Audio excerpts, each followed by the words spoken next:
আজকে আমি রে অমিল এই অধ্যায়ের সংশোধনী রে অমিল এই অংশটি নিয়ে আলোচনা করব। আপনাদের যাদের সংশোধনী রে অমিল এই পদ্ধতির অঙ্ক করতে অসুবিধা হয়, আমি আপনাদের কথা দিচ্ছি, আপনারা যদি আমার এই ভিডিওটি সম্পূর্ণ মনোযোগ সহকারে দেখেন এবং শোনেন, আপনাদের আর কোনো অসুবিধা থাকবে না। আপনাদের প্রশ্নে রে অমিল তৈরির পূর্বে অথবা রে অমিল তৈরির পরে এই পদ্ধতিতে অঙ্কটি সমাধান করতে বলে। এখন রেয়ামিল তৈরির পূর্বে এবং রেয়ামিল তৈরির পরে এর উপর ভিত্তি করে আমাদের সংশোধনী জাবেদায় কিছুটা পরিবর্তন দেখা যায়। তবে চিন্তা করার কোনো কারণ নেই, আমি আপনাদেরকে এই বিষয়টি পরিষ্কার করে বোঝানোর চেষ্টা করব। এছাড়া সংশোধনী জাবেদায় আমাদের এই ভুলগুলোকে আমরা দুই ভাগে ভাগ করি। একটা হলো একতরফা ভুল আর দুতরফা ভুল। দুতরফা ভুল রেয়ামিল তৈরির পূর্বে এবং রেয়ামিল তৈরির পরে উভয় ক্ষেত্রে একই, কিন্তু একতরফা ভুল এই বিষয়টা একটু আলাদা। আমরা এটা অঙ্ক সমাধান করার সময় শিখব। এছাড়া আমাদের এই ভুলগুলো একতরফা এবং দুতরফা এই ভুলগুলো কোন শ্রেণীর ভুলের মধ্যে পড়ে সেই বিষয়টাও আমাদের জানতে হবে। আমাদের এই ভুলগুলোকে আমরা দুটি ভাগে ভাগ করি। একটা হলো করণিক ভুল আর একটা হলো নীতিগত ভুল। নীতিগত ভুল এবং করণিক ভুল সবকিছুই আমরা অঙ্ক সমাধান করার পাশাপাশি দেখব, তাহলে আমাদের কোনো অসুবিধা হবে না। তবে নীতিগত ভুলের কোনো শ্রেণীবিভাগ নেই। করণিক ভুলকে আবার ৪টি ভাগে ভাগ করা হয়। লেখার ভুল, বাদ পড়ার ভুল, বেদাখিলার ভুল, আর একটা হলো পরিপূরক ভুল। কোনটি কোন ভুল আমি মুখে না বলে অঙ্ক সমাধান করার সময় আপনাদেরকে বলে দিব। এখন আমি যে প্রশ্নটি সমাধান করব, এই প্রশ্নটি আমি ময়মনসিংহ বোর্ড ২০২৩ থেকে নিয়েছি। কাছে টেস্ট পেপার আছে, আপনারা এই প্রশ্নটি খুঁজে পাবেন। কারণ আপনাদের কাছে বিভিন্ন লেখকের বই থাকার কারণে আমি কোনো নির্দিষ্ট বই থেকে নেইনি। আসুন আমরা অঙ্কটি সমাধান করি। আমি এইখানে একটা রেয়ামিল তৈরি করেছি। এখন এই রেয়ামিলটা তৈরি করার পরে আমি দেখলাম ডেবিট এবং ক্রেডিট এই দুই পাশের যোগফল আমার মিল হয়নি। এখন আমরা জানি রেয়ামিল তৈরি করার পর যদি উভয় পাশের যোগফল সমান না হয়, তাহলে সাময়িকভাবে অনিশ্চিত হিসাব দিয়ে মিলকরণ করা হয়। এই যে এইখানে খেয়াল করেন, রেয়ামিল তৈরি করার পরে আমার কিন্তু ডেবিট এবং ক্রেডিট এই দুই পাশের যোগফলটা মিলকরণ করার কথা আসে। যদি রেয়ামিলটা তৈরি নাই করতাম, তাহলে তো মিলকরণ করার কোনো প্রশ্নই আসতো না। তাহলে রেয়ামিলটা যখন মিলছে না, তখনই কিন্তু আমি অনিশ্চিত হিসাব আনছি। তাহলে কি হলো, অনিশ্চিত হিসাব আমার রেয়ামিল তৈরির পরে আসে। তাহলে রেয়ামিল তৈরি না করলে কিন্তু অনিশ্চিত হিসাব আসে না। তাই প্রশ্নে যখন বলে রেয়ামিল তৈরির পরে সংশোধনী জাবেদা দাও, তখন সংশোধনী জাবেদায় অনিশ্চিত হিসাব আসবে। আর যদি বলে রেয়ামিল তৈরির পূর্বে, অর্থাৎ আমি তো এই রেয়ামিলটা তৈরিই করি নাই, তার পূর্বে যদি আমাকে সংশোধনী জাবেদা দিতে বলে, তাহলে তো আমার অনিশ্চিত হিসাব আসবে না। আশা করি বুঝতে পারছেন। এখন দেখেন কোন লেনদেনের সাথে সংশোধনী জাবেদা অনিশ্চিত হিসাব আসবে সেই বিষয়টা একটু দেখব। আমাদের এই রেওয়ামিল সাধারণত একতরফা ভুলের জন্য মেলে না। মনে রাখেন এখানে আমাদের রেওয়ামিল সাধারণত একতরফা ভুলের জন্য মেলে না। দুতরফা ভুলের জন্য রেওয়ামিলটা মিলে যায়। তাহলে একতরফা ভুলের জন্য যেহেতু রেওয়ামিলটি মেলে না, তার মানে অনিশ্চিত হিসাব একতরফা ভুলের জন্য আসে। তাই একতরফা ভুলের জাবেদা সংশোধনী জাবেদার সময় অনিশ্চিত হিসাব আসবে। অর্থাৎ যদি একতরফা ভুলের সংশোধনী জাবেদাতে যদি ডেবিট হয়, তাহলে বিপরীতে অনিশ্চিত হিসাব ক্রেডিট লিখতে হবে। আর যদি সংশোধনী জাবেদা ক্রেডিট হয়, তাহলে তার বিপরীতে অনিশ্চিত হিসাব ডেবিট লিখতে হবে। আমরা এই একতরফা ভুল এবং দুতরফা ভুল এই বিষয়গুলো নিয়েও আলোচনা করব। আশা করি বিষয়টা বুঝতে পারছেন। আরেকটা বিষয়, এইটাকে আপনারা সূত্রের মতো বলতে পারেন। দেখেন, আমি যা ভুল করছি তা ঠিক করব, যা করিনি তা করব। অর্থাৎ এই বিষয়টাকে আমি সূত্রের মতো করে একটু বলার চেষ্টা করি যে আমি যা ভুল করেছি তা ঠিক করব, যা করিনি তা করব। এই বিষয়টা আমি অঙ্কের সাথে বলছি, খেয়াল করেন। এখানে প্রশ্নে আছে আসবাবপত্র ক্রয় ৫,০০০ টাকা ক্রয় হিসাবে ডেবিট করা হয়েছে। তাহলে খেয়াল করেন, এখন আসবাবপত্র ক্রয় এটা তো না মানে জাবেদার হিসাবে হবে আসবাবপত্রের হিসাব। সেখানে আসবাবপত্র হিসাব না লিখে আমি লিখেছি কি ক্রয় হিসাব। তাহলে ক্রয় হিসাবটা কি করেছি আমি ভুল করেছি। আমি বলেছিলাম কি যা ভুল করব তা ঠিক করব আর যা করিনি তা করব। অর্থাৎ ক্রয় হিসাবটা আমি ভুল করেছি, এখন এটাকে আমি ঠিক করব। তাহলে ক্রয় হিসাব আমি ডেবিট করেছিলাম, এখন ক্রয় হিসাবে কি করব ক্রেডিট। আর যা করিনি তা করব। আসবাবপত্র হিসাব এই বিষয়টা আমি লিখিনি। তাহলে এটা লিখব। এখন আসবাবপত্র ক্রয় করলে তো আর সম্পদ বাড়ে, আর সম্পদ বাড়লে ডেবিট। তাহলে আসবাবপত্র হিসাব ডেবিট, ক্রয় হিসাব ক্রেডিট। তাহলে সংশোধনী জাবেদা হবে ১ নম্বরের আসবাবপত্র হিসাব ডেবিট ৫,০০০ টাকা, ক্রয় হিসাব ক্রেডিট ৫,০০০ টাকা। আশা করি আপনারা বিষয়টা বুঝতে পেরেছেন। এখন এই ভুলটাকে বলা হয় নীতিগত ভুল। কারণটা কি? দেখেন আসবাবপত্র এটা হলো আমার মূলধন জাতীয় লেনদেন। আর ক্রয় এটা হলো আমার মুনাফা জাতীয় লেনদেন। এখন মূলধন জাতীয় লেনদেনকে আমি মুনাফা জাতীয় লেনদেন হিসাবে লিপিবদ্ধ করেছি। তাহলে এটা নীতির ভুল হয়েছে। কারণ আমাদের লেনদেনগুলোকে ২ শ্রেণীতে ভাগ করা হয়। একটা হলো মুনাফা জাতীয় লেনদেন, আরেকটা হলো মূলধন জাতীয় লেনদেন। তাহলে দেখেন আপনি মূলধন জাতীয় লেনদেনকে মুনাফা জাতীয় লেনদেন লিখছেন। তাই এটিকে বলা হয়েছে নীতিগত ভুল। আশা করি আপনারা বুঝতে পেরেছেন। এখন জীবন বীমার প্রিমিয়াম ৩,০০০ টাকা প্রদান করে বীমা হিসাবে ডেবিট করা হয়েছে। এখন দেখেন জীবন বীমার প্রিমিয়াম প্রদান এটা কিন্তু মালিকের ব্যক্তিগত খরচ। আর আমরা জানি মালিকের ব্যক্তিগত খরচকে আমরা উত্তোলন হিসাবে লিপিবদ্ধ করি। এখন উত্তোলন হিসাবে না লিখে আমি ভুলে বীমা হিসাব ডেবিট করছি। তাহলে এটা ভুল করেছি। আমার সূত্রের মতো করে কি বলা আছে? যা ভুল করেছি তা ঠিক করব, যা করিনি তা করব। এখন দেখেন ভুল করছি কি আমি? বীমা খরচ হিসাবে লিখছি। কিন্তু সেটা ডেবিট করছি। এখন এটা ঠিক করার জন্য বীমা খরচ হিসাব ক্রেডিট করব। আর যা করিনি তার মানে উত্তোলন হিসাবটা তো আমি লিখিনি। এখন উত্তোলন হিসাবটা আমি লিপিবদ্ধ করব। অর্থাৎ ২ নম্বর সংশোধনী জাবেদাটা হবে আমার উত্তোলন হিসাব ডেবিট আর বীমা খরচ হিসাব ক্রেডিট ৩,০০০ টাকা। এখন দেখেন এইটাও কিন্তু নীতিগত ভুল। কারণ উত্তোলনটা হলো আমার মালিকানা সত্ত্ব অর্থাৎ মালিকানা সত্ত্বের বিপরীত হিসাব। মূলধন থেকে বাদ যায়। তাহলে এইটা কি আমার মূলধন জাতীয় লেনদেন। আর বীমাটা হলো মুনাফা জাতীয় লেনদেন।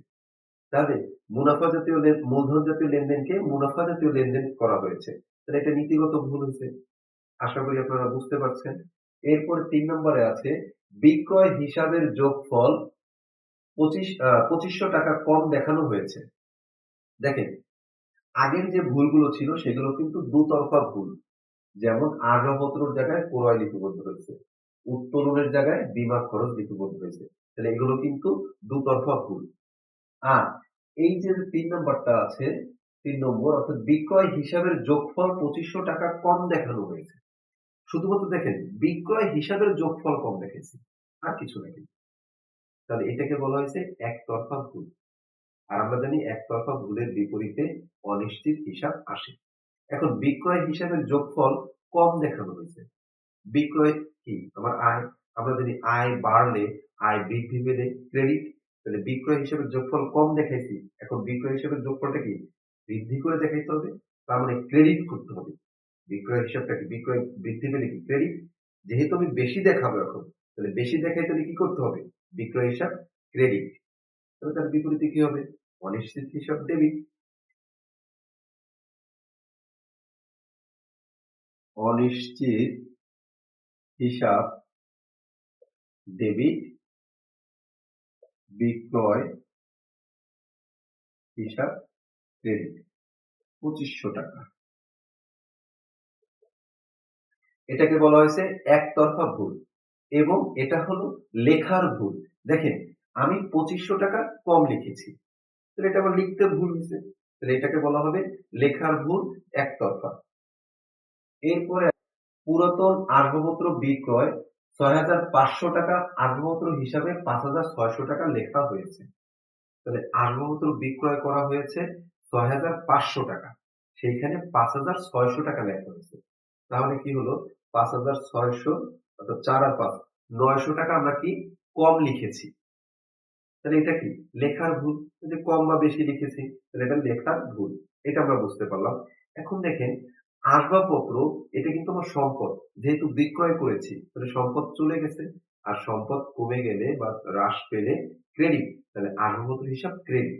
এখন আসবাবপত্র হিসাব ক্রেডিট এটা কিন্তু আমি ঠিকই করেছি, জাস্ট ৬,৫০০ জায়গায় ৫,৬০০ টাকা লিপিবদ্ধ করছি, তাহলে ৯০০ টাকা আমি কম লিখেছিলাম, সেই ৯০০ টাকা এখন আমি বেশি লিখবো। এখন আসবাবপত্র আমার কাছ থেকে কিন্তু চলে গেছে, হ্রাস পেয়েছে। এই হ্রাস পাওয়াটা আমাকে বেশি দেখাইতে হবে। তাহলে সম্পদ কমে গেলে ক্রেডিট, তাহলে আমরা এখন লিখবো কি আসবাবপত্র হিসাব ক্রেডিট ৯০০ টাকা। এখন এটা কি লেখার ভুল এবং একতরফা, মানে আমি একটা লেনদেনেই ভুল, মানে একটা হিসাবে ভুল করেছি। তাহলে এর বিপরীতে কি অনিশ্চিত হিসাব আসবে। তাহলে জাবেদাটা আমার কি হবে, অনিশ্চিত হিসাব ডেবিট, আর আসবাবপত্র হিসাব ক্রেডিট ৯০০ টাকা। এটা কিন্তু একতরফা ভুল এবং এটা লেখার ভুল। আশা করি বুঝতে পারছেন। এরপরে আমরা করব পাওনাদারকে প্রদান ৩,৫০০ টাকা হিসাবের বইতে লেখা হয়নি। তাহলে পাওনাদারকে প্রদান ৩,৫০০ টাকা, এটা আমি হিসাবের বইতেই লিখিনি। যেহেতু এটা আমি লিখিনি, তার মানে এটা বাদ পড়ে গেছে, তাই এটাকে বলা হয়েছে বাদ পড়ার ভুল। তাহলে বাদ পড়ার ভুলে আমরা স্বাভাবিক জাবেদাটা দিব, যেটা এমনিতেই হতো। তাহলে লিখবো কি প্রদেয় হিসাব, প্রদেয় হিসাব ডেবিট, নগদান হিসাব ক্রেডিট ৩,৫০০ টাকা, ৩,৫০০ টাকা। আশা করি আপনারা এই বিষয়টা বুঝতে পারছেন। এখন ক্রয় বইয়ের যোগফল ১৫০০ টাকা কম দেখানো হয়েছে। এই জায়গায় আপনারা একটু মানে ভালো মতো বোঝার চেষ্টা করবেন, মনোযোগ সহকারে। ক্রয় বইয়ের যোগফল দেখেন, ক্রয় বইয়ের যোগফল, এর আগে আমাদের ঠিক এই ধরনের একটা লেনদেন ছিল, যে বিক্রয় হিসাবের যোগফল, বিক্রয় হিসাব, আর এখানে ক্রয় বই। এই হিসাবে যদি বলে তাহলে স্বাভাবিকটাই আমরা করব, কিন্তু ক্রয় বই, বিক্রয় বই, অথবা ক্রয় ফেরত জাবেদা, বিক্রয় ফেরত জাবেদা, ক্রয় জাবেদা, বিক্রয় জাবেদা, অর্থাৎ জাবেদা এবং বই এই বিষয়টা এক। যখন এটা বলবে তখন আপনারা খেয়াল করবেন, আমাদের জাবেদা শ্রেণীবিভাগ করেছিলাম কিন্তু আমরা, সেখানে বলেছিলাম কি ক্রয় জাবেদা, বিক্রয় জাবেদা, ক্রয় ফেরত জাবেদা, বিক্রয় ফেরত জাবেদা, নগদ প্রাপ্তি জাবেদা, নগদ প্রদান জাবেদা। এগুলোকেই বলা হয় ক্রয় বই, বিক্রয় বই, ক্রয় ফেরত বই, বিক্রয় ফেরত বই, নগদ প্রাপ্তি বই, নগদ প্রদান বই, একই জিনিস। তাহলে একটু আমরা বোঝার চেষ্টা করি, আমাদের ক্রয় বইয়ের যে ছকটা, সেখানে কিন্তু আমরা এরকম একটা ছক করতাম, আমি জাস্ট সংক্ষেপে একটু করানোর চেষ্টা করছি। এরকম ছিল তারিখ, উপরে লিখতাম ক্রয় জাবেদা, ভিতরে ক্রেডিট হিসাব খাত, শর্ত, চালান নং, সূত্র।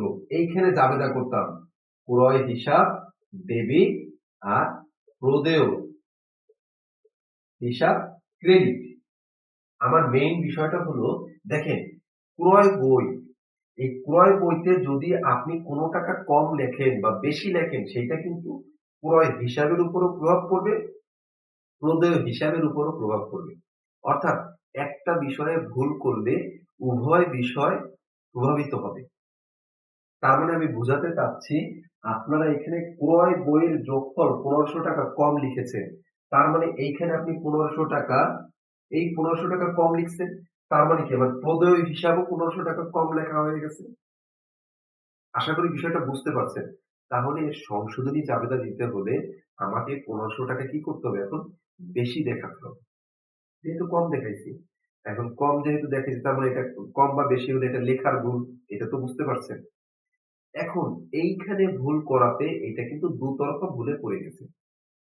কারণ যেহেতু এটা ক্রয় বই, আর ক্রয় বইতে একটা অংশ ভুল করা মানে ২ টা পক্ষই মানে ২ টা হিসাবই সমানভাবে প্রভাবিত হয়। যেহেতু ৳১৫০০ কম দেখাইছি, এখন আমরা কি করব? ৳১৫০০ বেশি দেখাবো। এখন ক্রয়টা কি? ব্যয়। আর ব্যয় বেশি হলে কি হবে? ডেবিট। তাহলে ক্রয় হিসাব ডেবিট। আর প্রদেয় হিসাব কি হবে? ক্রেডিট। আমি বলেছি যে ক্রয় জাবেদা, বিক্রয় জাবেদা, ক্রয় বই, বিক্রয় বই এইখানে একটা অংশে ভুল করলে উভয় হিসাবই সমানভাবে প্রভাবিত হয়। তাহলে আমাদের সংশোধনী জাবেদাটা কি হবে?